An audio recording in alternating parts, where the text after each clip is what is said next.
తీసుకుంటే ఆటోమేటిక్గా అప్పుడప్పుడు మన గ్రామాలలో కొంతమందిని చూడంగానే వాళ్ళతో మాట్లాడి ఫస్ట్ వాళ్ళతో మాట్లాడి పంపిస్తాం. ఏంటంటే వాళ్ళకున్న క్యారెక్టర్ని బట్టి మనం వాళ్ళు రెస్పెక్ట్ చేస్తాం, పొజిషన్ని బట్టి కాదు. మీరు కూడా జిల్లా పార్టీ ప్రెసిడెంట్లుగా మీ క్యారెక్టర్ని మీరు ప్రూవ్ చేసుకుంటే అది ఎవరైనా, ఈరోజు సచిన్ రావు గారు ఉన్నారు, ఆయనకేం హోదా లేదు, కానీ ఏ రాష్ట్ర ముఖ్యమంత్రి అయినా సచిన్ రావు వస్తే ఫస్ట్ సచిన్ రావు గారు మీరు రాండి, ఏం పని మీద వచ్చి ఏందని అడిగి మాట్లాడతారు. ఎందుకు? That is his character. He doesn't have any personal agenda. He don't ask any personal favour. He is not trying to get something from anyone who is having position or anything. Just he is serving. He is serving. That's all. If you people also you are going to serve for poor people or party, definitely you will get that respect.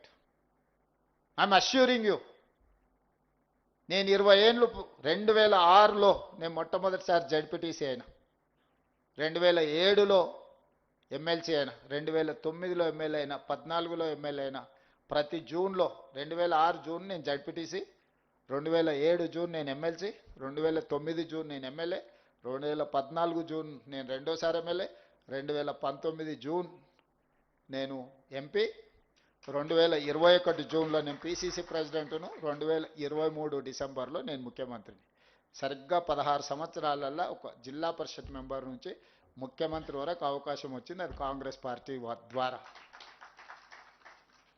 నేను ఎప్పుడైనా ప్రజా సమస్యల మీద అందరితో కొట్లాను. ఏ రోజు కూడా శ్రీధర్ బాబు గారు అప్పుడు ఇప్పుడు మంత్రే, వారిని అడుగుని, వారు నాకు మంచి మిత్రుడు, ఏ రోజన్నా చిన్న పని అయినా రాజశేఖర రెడ్డి గారికి నేనంటే బాగా ఇష్టం, నేను కనిపిస్తే వాటి హీరో అని కొట్టి మాట్లాడటం నేను ఎమ్మెల్సీగా ఉన్నప్పుడు.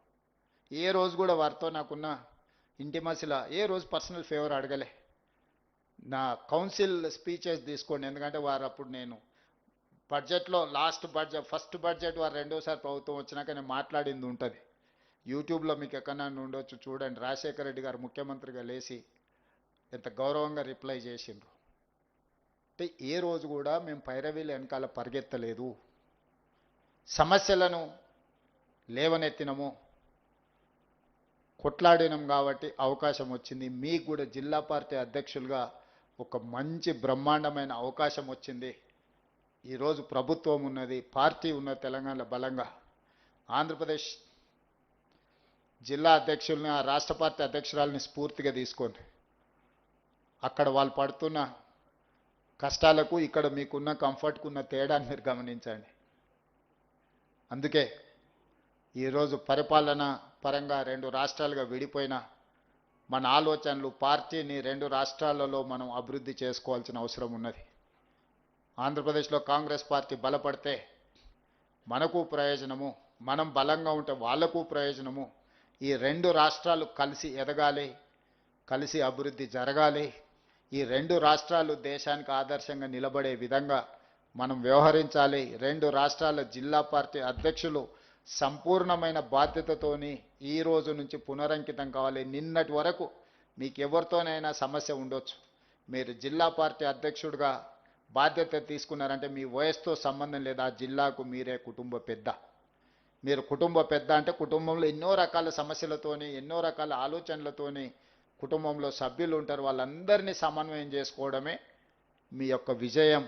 మీరందరూ ఖచ్చితంగా బాగా చేస్తారని, బాగా చెయ్యాలని, చేసే క్రమంలో మా అందరి సంపూర్ణమైన సహకారం ఉంటుందని మీ అందరికి కూడా తెలియజేస్తూ మరొకసారి మిమ్మల్ని అందరినీ మనస్ఫూర్తిగా అభినందిస్తున్నా. ఏళ్ళూనుకొని ఇక్కడి ప్రజలకు స్వేచ్ఛను, సామాజిక న్యాయాన్ని, సమానమైన అవకాశాలను ఇచ్చి ఒక బలమైన దేశంగా తీర్చిదిద్దిన పార్టీ కాంగ్రెస్ పార్టీ. ఈ దేశంలో కాంగ్రెస్ పార్టీతో పాటు 100 సంవత్సరాల చరిత్ర కలిగిన పార్టీ ఏదైనా ఉందంటే సిపిఐ పార్టీ ఒకటి ఉన్నది. మిగతా అన్నీ కూడా మనము తెచ్చిన స్వతంత్రము, మనము ఇచ్చిన రాజ్యాంగము, మనం ఈ దేశాన్ని బలోపేతం చేస్తే ఆ అవకాశాన్ని అందిపుచ్చుకొని రాజకీయ పార్టీలుగా ఏర్పడి ఈరోజు కాంగ్రెస్ ముక్త్ భారత్ అనే స్లోగన్ తీసుకొని ఈ దేశానికి ఒక ప్రమాదకరమైన పార్టీలుగా తయారవుతున్నాయి. అట్లాంటి కీలకమైన సందర్భంలో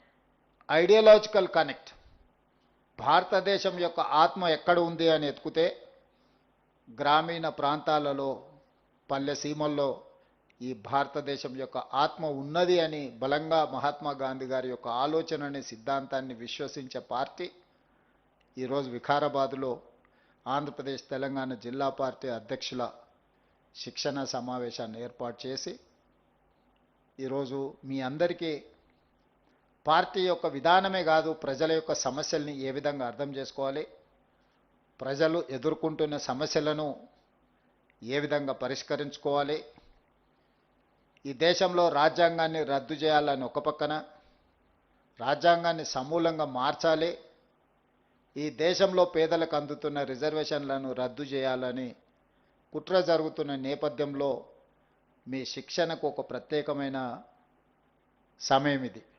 అందుకే ఈ శిక్షణ అనేది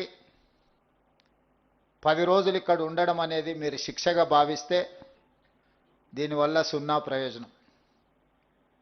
ఈ శిక్షణ అనేది మీ జీవితంలో కాంగ్రెస్ పార్టీ పరంగా, ప్రజా సమస్యల పరంగా మీకు ఒక సంపూర్ణమైన అవగాహన కల్పించే అవకాశం ఉంది.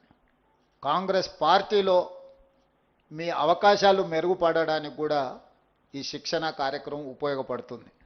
అప్పుడే మిత్రులు మా సెల్ ఫోన్లో సిగ్నల్ రావడం లేదు అన్న ఆలోచన చేస్తున్నారు. కొంతకాలం మీకు సిగ్నల్ లేకపోతే ప్రజలతో ఉంటే ఏ విధంగా ఉంటుందో కూడా ఒక గొప్ప అనుభూతి. మొదటి రోజు అలా అనిపిస్తుంది, రెండవ రోజుకి అలవాటు అవుద్ది, మూడవ రోజుకి అదే ఇష్టం అవుద్ది.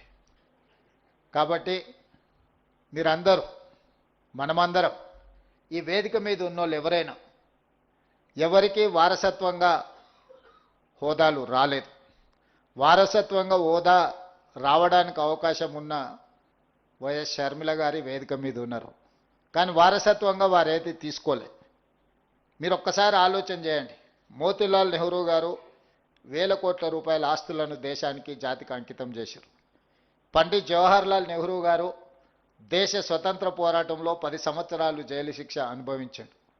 శ్రీమతి ఇందిరాగాంధీ గారు ఉక్కు మహిళగా రాణించడమే కాకుండా ఈ దేశం కోసం ప్రాణాలనిచ్చి చివరి రక్తపు బొట్టు వరకు దారం పోసారు. వారి వారసత్వం నుంచి వచ్చిన రాజీవ్ గాంధీ గారు ఈ దేశ సమగ్రత కోసం ప్రాణాలు ఇచ్చారు.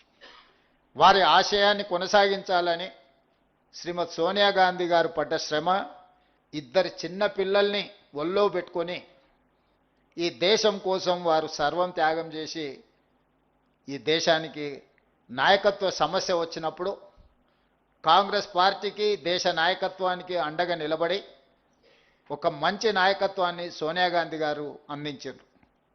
ఇంతమంది వారసత్వంగా మహాత్మా గాంధీ గారు 30 సంవత్సరాలు బ్రిటిషర్స్ మీద పోరాటం చేసి స్వతంత్రం సాధిస్తే బ్రిటిషర్స్ కూడా మహాత్మా గాంధీ గారి మీద లాఠీ ఎత్తడానికి భయపడ్డారు. కానీ స్వతంత్రం వచ్చిన కొద్ది నెలల్లోనే భారతీయులమని చెప్పుకునే రాజకీయ పార్టీలు తూటాలతో మహాత్మా గాంధీ గారిని నేలకొరగదీసిండ్రు. అంటే బ్రిటిషర్స్ కూడా ధైర్యం చేయలేదు మహాత్మా గాంధీ గారిని టచ్ చేయడానికి. కానీ భారతీయ జనతా పార్టీ వారసత్వం ఉన్న వాళ్ళు మహాత్మా గాంధీ ప్రాణాలనే బలిగొన్నారు. మహాత్మా గాంధీ గారి దేశం కోసం ప్రాణాలు ఇచ్చారు, ఇందిరాగాంధీ గారి దేశం కోసం ప్రాణాలు ఇచ్చారు, రాజీవ్ గాంధీ గారి దేశం కోసం ప్రాణాలు ఇచ్చారు. ఈ లెక్కన ఈ వారసత్వంతోనే రాహుల్ గాంధీ గారు కూర్చున్న ఇంట్లో ఈ దేశానికి ప్రధానమంత్రి కావాలి, కష్టమనేది తెలియకుండానే ఈ తరంలో వారు ప్రధానమంత్రి కావాలి. కానీ ఇంత వారసత్వం ఉన్నా, ఇంత త్యాగ చరిత్ర ఉన్నా రాహుల్ గాంధీ గారు కన్యాకుమారి నుంచి కశ్మీర్ వరకు మండు టెండల్లో, మంచు కొండల్లో 150 రోజులు 4000 కిలోమీటర్లు పాదయాత్ర చేసిండు. తెలంగాణ రాష్ట్రంలోనే 22 రోజులు 375 కిలోమీటర్లు పాదయాత్ర చేసిండు. డాక్టర్ వైఎస్ రాజశేఖర రెడ్డి గారి గురించి నాకంటే ఇక్కడ ఉన్న మీకే ఎక్కువ తెలుసు. రాజశేఖర రెడ్డి గారు చేసిన పాదయాత్ర, రాజశేఖర రెడ్డి గారు అందించిన పరిపాలన, రాజశేఖర రెడ్డి గారు అమలు చేసిన సంక్షేమ పథకాలు,